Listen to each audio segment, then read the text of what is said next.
This is my pedalboard, but there is no effect pedals here. All the audio processing, mixing, effects happen here inside my iPad. I just need an audio interface to feed the inputs, right?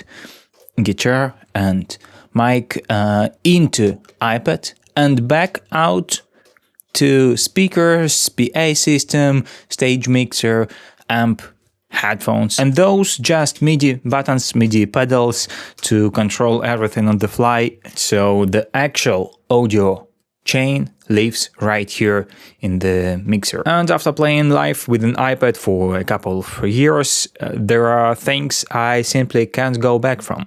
Change effects order. No Velcro, no figuring out which patch cable length you need. Angled, straight, just drag and drop like so.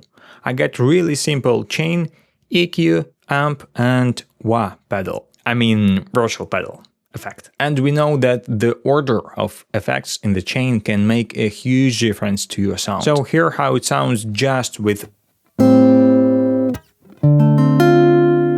EQ plugin. Then my amp sim.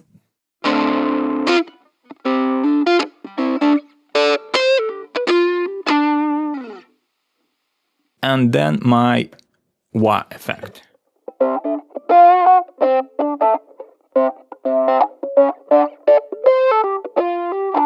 But if I'll move it before my amp,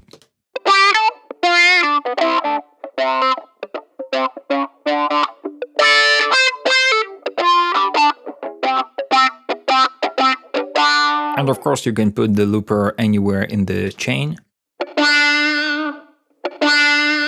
But more on that later. Reuse effects. In the end of the chain I got this nice reverb plugin, so without it and with it,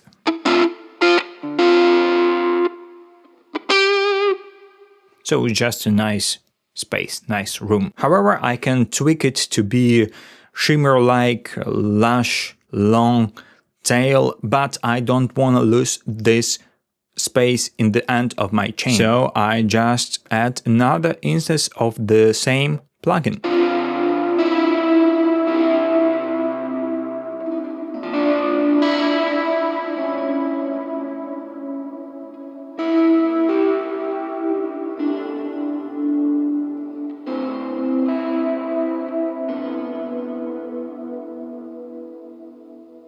Nice, right? And if I turn it off, I still got my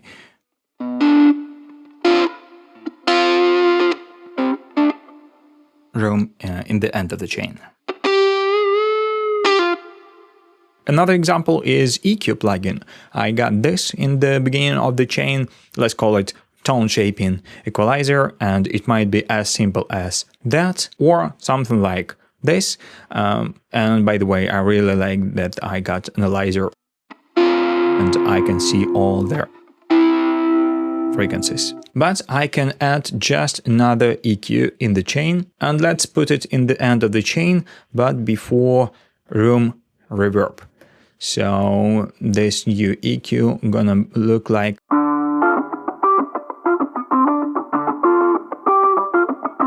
kinda underwater effect.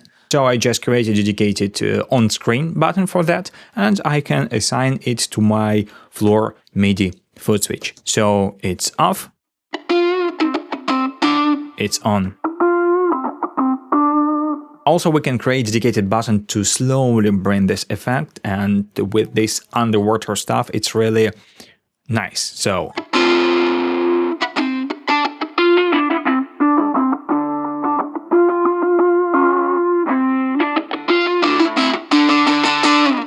and you can assign it to floor MIDI controller or use expression pedal. Anyway, it's really easy to duplicate effect here in the chain. You don't have to buy a second pedal, right? Just 2 taps and here we are. Completely independent chains. If you like what you built but want to keep experimenting, you don't have to touch the original chain. Just create a parallel chain or 5 chains. Or 25 and switch between them. For example, here I got 3 chains and I can switch between them As I said before, I can assign those buttons to my floor MIDI foot switch. So I got dry, kinda jazzy guitar.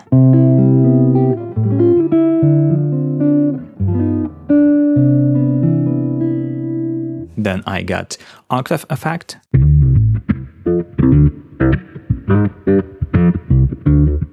And ambient stuff.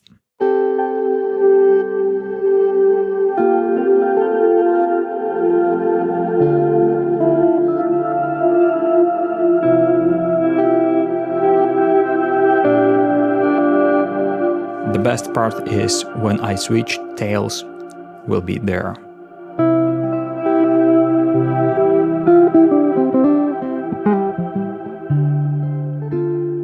By the way, you don't have to use just one at the time, you can combine them. So you can have 10 virtual pedal boards and none of the extra weight. I use Loopy Pro to control effect plugins, and it has quite smart built-in system.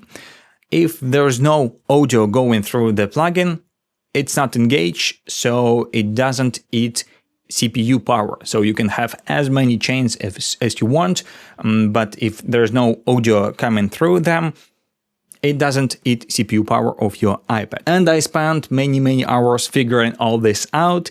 If you don't want to do the same, there is a course. iPad Pedalboard. Gear setup, effect plugins, custom control panel, MIDI foot switch, live looping basics, stage tips, and more. Everything I know about building this kind of rig in one place. Link below, but it's not the end of the video. New effects for next to nothing. Adding a pedal to a regular board means checking your power supply. Do you have a free output? Is there physical space? Which pedals need to move? Do you need new patch cables? Maybe 2 of them. If it's stereo, you probably know the drill better than I do. Meantime, let me show you a chain for this quite affordable Sigma guitar with standard piezo pickup system, and it sounds like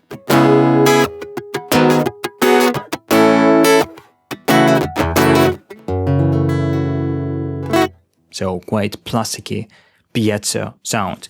I just got EQ in the chain, and now let me engage a plugin that costs around $17, maybe $18. So without it, with it,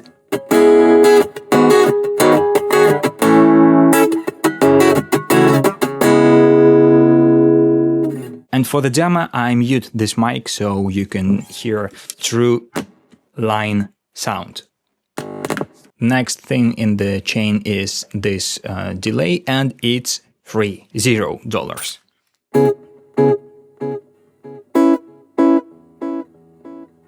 Quite boring, but it's free. And then I got this delay plugin, and I think I've paid for it $3, maybe $4, something like that. It sounds like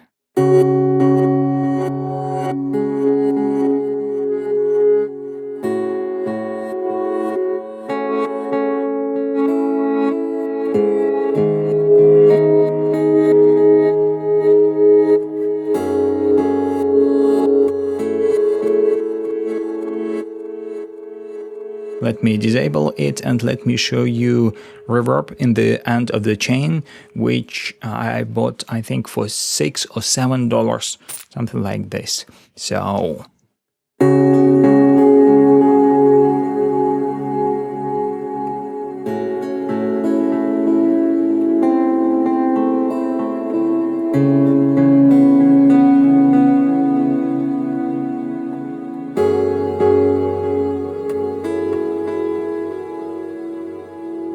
and it's quite easy to combine those plugins and get this sound.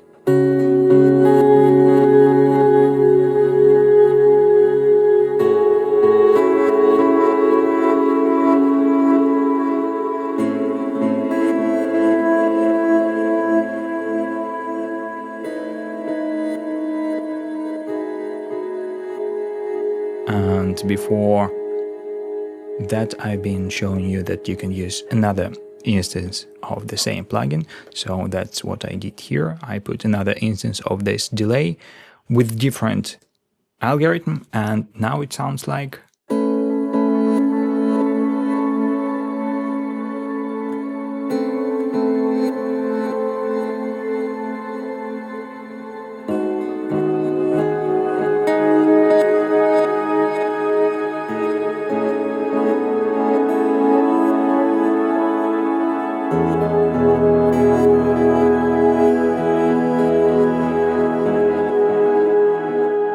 You can use all those plugins in the chain or create dedicated bus channel, for example, to EQ just the tails separately.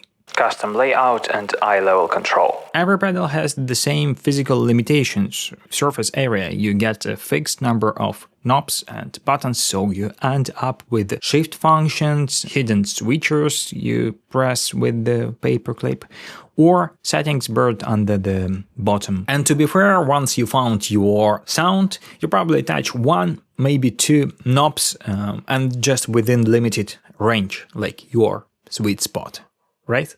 Let's take a look at this interface. iPad plugins, they might be looking like that, quite simple, or quite complicated like that. Anyway, you can see all the parameters.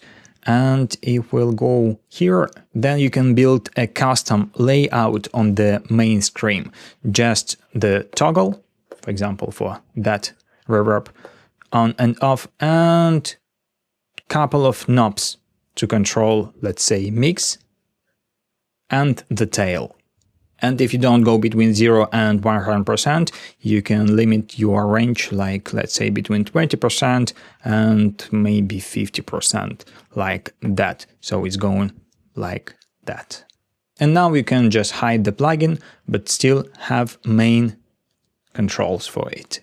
If you need to get into the full interface, swipe up, and here we are. Every plugin got preset system, so you can create your custom presets or use factory presets.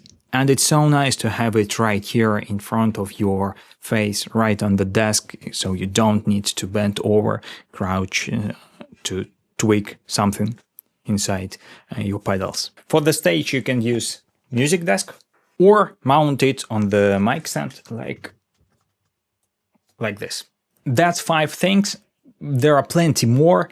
If you enjoyed this, let me know in the comments and I'll make a follow-up, like part 2 or something. Like, subscribe, course link is down below or here if you'd like to go deeper. And thanks for watching. See you later. Cheers.